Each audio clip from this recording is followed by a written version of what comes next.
Hi friends, మనందరికీ ఉపయోగపడే 5 రకాల టిప్స్ని నేను మీకు ఇప్పుడు చూపిస్తాను.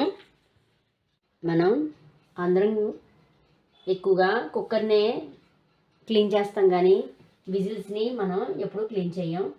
దానివల్ల లోపల చాలా మట్టిగా ఉంటుంది. అది ఎలా క్లీన్ చేసుకోవాలో నేను ఇప్పుడు మీకు చూపిస్తాను. ఈ విజిల్ క్లీన్ చేసుకోవడానికి ఒక బౌల్ తీసుకుని సర్ఫ్ వేసేసుకుని, దగ్గర ఏదైనా లిక్విడ్ ఉంటే లిక్విడ్ వేసుకోండి, లేకపోతే మనం బట్టలు ఉతకడానికి ఉపయోగించే సర్ఫ్ పౌడర్ వేసుకోండి. నిమ్మరసం 2 చుక్కలు వేసుకోండి. దీంట్లో కొంచెం వాటర్ వేసుకుని ఈ సర్ఫ్ కరిగే వరకు కలుపుకోవాలి. కడిగింది కదా, దీంట్లో పాత టూత్ బ్రష్ని తీసుకుని ఈ లిక్విడ్ని ఇలాగా పెట్టి మనం గట్టిగా ప్రెస్ చేస్తే ఇందులో ఉన్న మురికంతా వచ్చేస్తుంది. దీని చుట్టూ ఇలాగా ఈ బ్రష్ తోటి ఇలాగా మనం నొక్కి పెట్టి పాయితే మొత్తం జిడ్డు మట్టి అంతా వచ్చేస్తుంది. ఇలా క్లీన్ చేసుకున్న తర్వాత దీన్ని వాటర్ వేసుకుని కడిగేసుకోవాలి.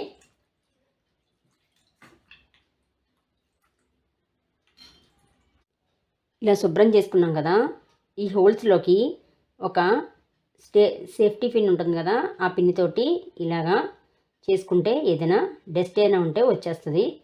ఇలా క్లీన్ చేసుకున్న తర్వాత బాగా తుడి చేసుకుని ఎండలో ఆరబెట్టుకుంటే ఇది చాలా నీట్గా వర్క్ చేసేస్తుంది.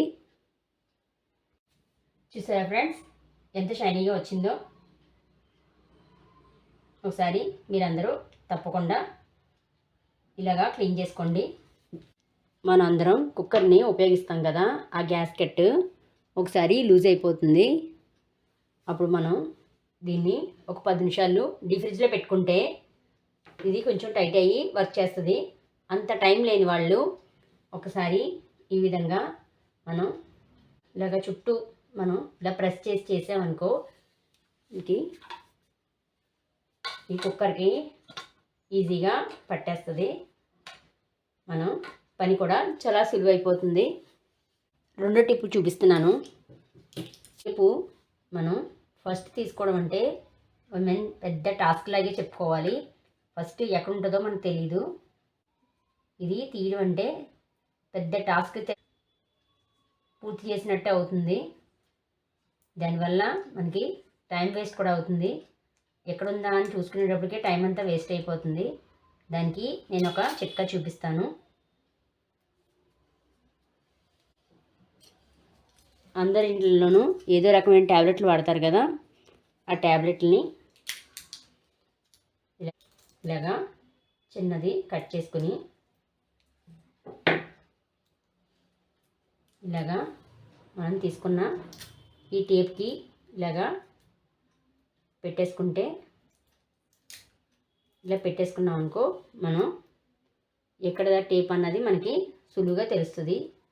దీన్ని ఈ విధంగా కట్ చేసుకోవడానికి కూడా ఉపయోగపడుతుంది. దీన్ని చివర చాలా షార్ప్గా ఉంటుంది కదా, దానివల్ల ఇలాగా కట్ చేసేసుకోవచ్చు. కత్తిరించి మనకి కనపడని సమయంలో ఇలాగా మనం కట్ చేసేసుకోవచ్చు. ఇలాగా మనం దీన్ని కట్ చేసేసుకోవచ్చు. కట్ చేసుకుని మనకి ఎలా కావాలితే అలాగా యూజ్ చేసుకోవచ్చు. ఇది మన పని అయిపోయిన తర్వాత దీన్ని ఈ విధంగా ఇలా తీసుకుని దీన్ని ఈ విధంగా పెట్టేసుకుంటే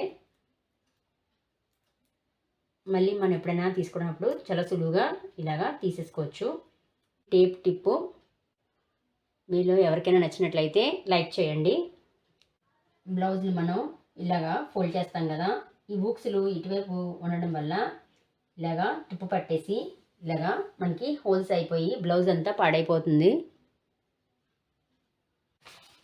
ఇటువైపు హుక్స్లు ఉన్నాయి కదా, ఈ హుక్స్లకి మనం పిల్లల నోట్బుక్లో పేపర్లు కానీ న్యూస్ పేపర్లు కానీ ఏదో ఒకటి తీసుకుని మనం దీనికి తగ్గట్టుగా ఇలా మధ్యలో పెట్టేసుకుని దీన్ని బ్లౌజ్ని ఈ విధంగా క్లోజ్ చేసేసుకోవాలి.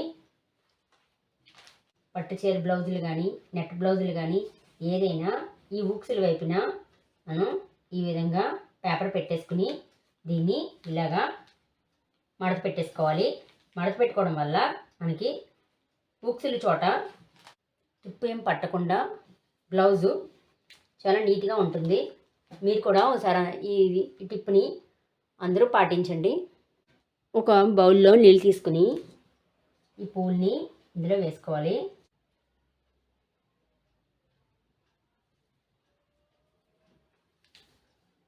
విధంగా వాటర్లో పెట్టేసుకుని దీన్ని టీపాయ్ దగ్గర పెట్టుకోవచ్చు. ఈ విధంగా ఇంటి గుమ్మం దగ్గర అందంగా డెకరేషన్ చేసుకోవచ్చు. పిల్లలకి డ్రెస్ పెట్టికోట్స్ అవన్నీ ఉంటాయి కదా, బట్ అడ్జస్ట్ చేసుకునే సిస్టమ్ ఉన్న పెట్టికోట్స్ అయితే అడ్జస్ట్ చేసుకోవచ్చు. అడ్జస్ట్ చేసుకోలేని ఇటువంటి పెట్టికోట్స్ ఉంటే ఆ పెట్టికోట్స్కి లూజ్ అయిపోయి జారిపోతూ ఉంటుంది.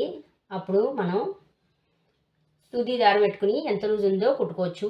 ఇప్పుడు సూది దారం దొరకలేనప్పుడు, లేకపోతే ఎప్పుడైనా అర్జెంటు మనకి అవసరం వచ్చినప్పుడు, అర్జెంటుగా వెళ్ళాల్సి వచ్చినప్పుడు, అప్పుడు మనం ఏం చేయాలంటే ఈ పెట్టికోట్స్ని ఎంతవరకు లూజ్ ఉందో చూసుకుని ఇలాంటి రబ్బర్ బ్యాండ్స్ ఉంటాయి కదా, రబ్బర్ బ్యాండ్స్ని ఎంతవరకు మనకి లూజ్ ఉందో చూసుకుని ఆ లూజ్ వరకు మనం ఇలాగా రబ్బర్ బ్యాండ్స్ పెట్టేసుకోవడమే.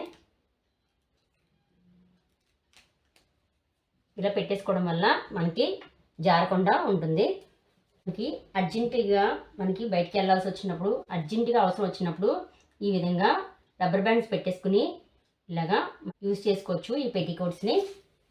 ఈ 5 రకాల టిప్స్లో మీకు ఏ టిప్ ఉపయోగకరంగా ఉందో నాకు కామెంట్ చేయండి.